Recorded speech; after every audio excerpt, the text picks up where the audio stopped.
Before we dive into this story, let me ask you something. What if the most unexpected person at a glamorous gala became the hero of the night? Stay with me until the end because this tale will leave you stunned. And hey, don't forget to hit that like button and subscribe to the channel right now so you never miss stories that move your heart and stir your soul. The chandeliers glimmered above the ballroom like falling stars captured mid-descent. The gala was the city's grandest annual charity event hosted by none other than Richard Sterling, the towering figure behind one of the nation's most powerful corporations. Every corner of the room shimmered with wealth, men in tailored tuxedos, women in gowns worth more than most people's homes, cameras flashing, violins playing, and at the farthest edge of the hall, almost hidden behind the marble pillars, stood a man who didn't belong. His name was Daniel Hayes. 42 years old, a single father, and a janitor by profession. He wasn't on the guest list. He was there to work. His job was to keep the bathrooms polished, the halls spotless, and to slip through the glittering world unnoticed, as though he were invisible. But Daniel wasn't just a janitor. He was a father raising his only daughter after his wife passed away years ago. Life had been cruel, weighing him down with bills, late nights, and silent battles. Yet, despite his worn shoes and calloused hands, he carried something few in that ballroom could claim: dignity and a quiet kind of strength.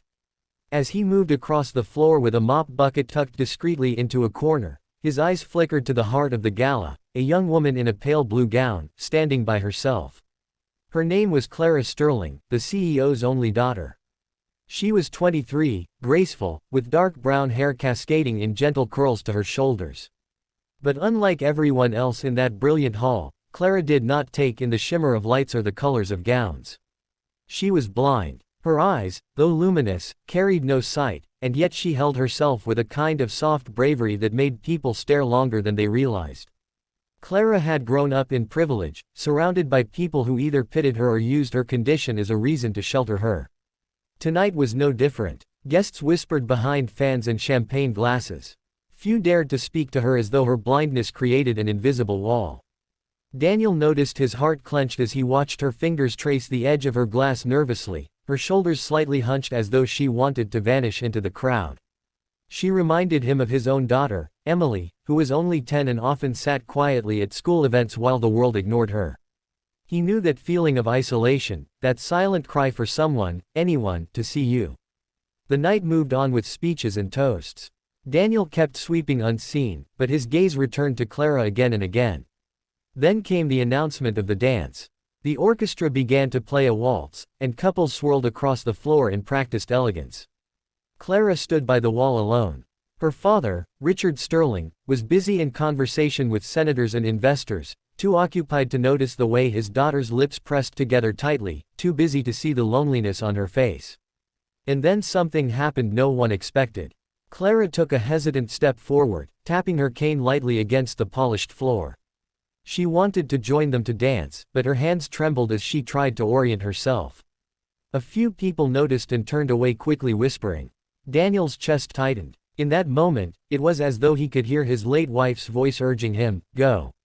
She needs someone." Before he could talk himself out of it, Daniel placed his mop aside and walked toward her. The crowd parted slightly, curious. Clara tilted her head, sensing his presence. "Hello?" she asked softly. Daniel's voice was steady, though his heart pounded. "May I have this dance?" Gasps rippled across the room.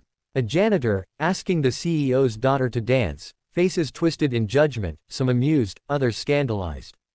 But Clara didn't see their reactions. She only heard the warmth in his voice, the lack of pity.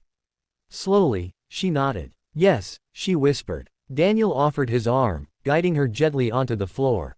The music swelled, and together they began to move. He counted softly under his breath. 1, 2, 3, 1, 2, 3 so she could follow. His movements were careful, protective, yet graceful. Clara's lips curved into a small smile as she realized she could trust him. For the first time that night, she felt seen, not for her blindness, but for herself. The ballroom grew silent. Whispers stopped. Eyes followed them as they glided across the floor. The janitor and the CEO's blind daughter. A moment that should have been impossible, but somehow it was beautiful. Clara laughed softly as she spun, the sound light and pure. And Daniel found himself smiling too, forgetting his role, forgetting the stares. But not everyone was silent. Richard Sterling finally noticed. His face hardened, his jaw clenched. The sight of his daughter dancing with a janitor burned his pride. Yet he didn't move. Not yet. He simply watched, his eyes unreadable. As the dance ended, applause erupted, not polite, but genuine. People had been touched by what they saw, though many would never admit it aloud. Clara squeezed Daniel's hand. "Thank you," she whispered, her cheeks flushed with happiness. But Daniel didn't know that behind the applause, behind the glittering mask of wealth, a storm was brewing. Because Richard Sterling held a secret, one that tied him to Daniel in a way that would shock every soul in that ballroom before the night was over. The applause faded, but the tension in the room thickened like smoke. Clara stood beside Daniel, her hand resting lightly on his arm, smiling as though she had just been given the gift of sight itself. For her, the dance had been more than steps. It had been freedom. But Richard Sterling's eyes never left Daniel. He moved forward with deliberate steps, his presence commanding silence. The crowd instinctively shifted back, creating a wide circle. "Daniel Hayes," Richard's voice cut through the air like steel. "Step away from my daughter." Gasps broke out. The fact that the CEO knew the janitor's name only fueled the whispers. Daniel's face palled, his hand tightening around Clara's before he gently let go. "Sir, I didn't mean any disrespect," Daniel said quietly. She looked like she needed. Richard's voice rose. She needed a janitor to make a spectacle of her in front of senators, investors, and dignitaries. His words were sharp, laced with humiliation. Clara flinched, her smile fading. "No, Father," she interrupted firmly. "I needed someone to treat me like a person, and he did." Her voice carried across the hall, soft but unwavering. A murmur of surprise swept through the guests. Daniel bowed his head slightly. "I'll leave," he said. His pride wanted him to stay, but his daughter Emily's face flashed in his mind. He couldn't afford to lose this job. He needed it to provide for her. So with quiet dignity, he turned to step away. But Richard's words stopped him cold. "You think you can walk away so easily? Do you think I don't know who you are?" The room held its breath. Daniel froze slowly, turning back.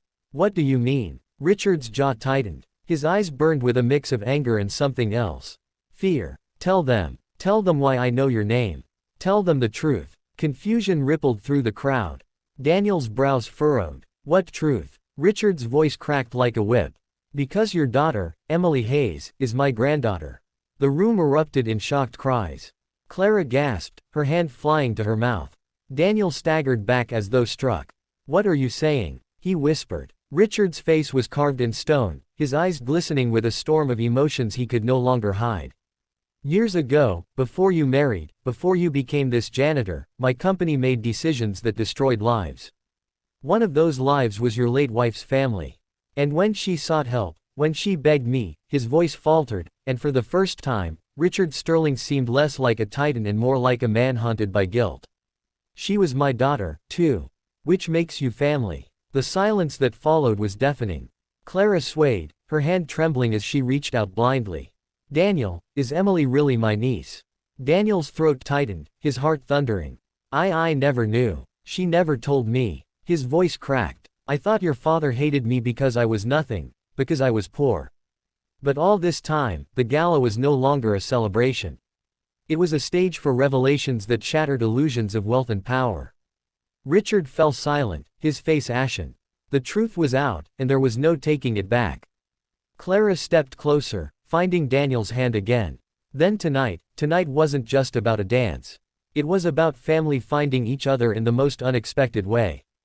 Daniel's eyes burned with tears he hadn't allowed himself in years. The crowd, stunned into silence, now looked upon the janitor not as a servant, but as a man whose life had been bound to theirs by secrets hidden too long. And as the night drew on, no one would forget the moment when a single father dared to dance with a CEO's blind daughter, only to discover that fate had tied them together with bonds stronger than blood.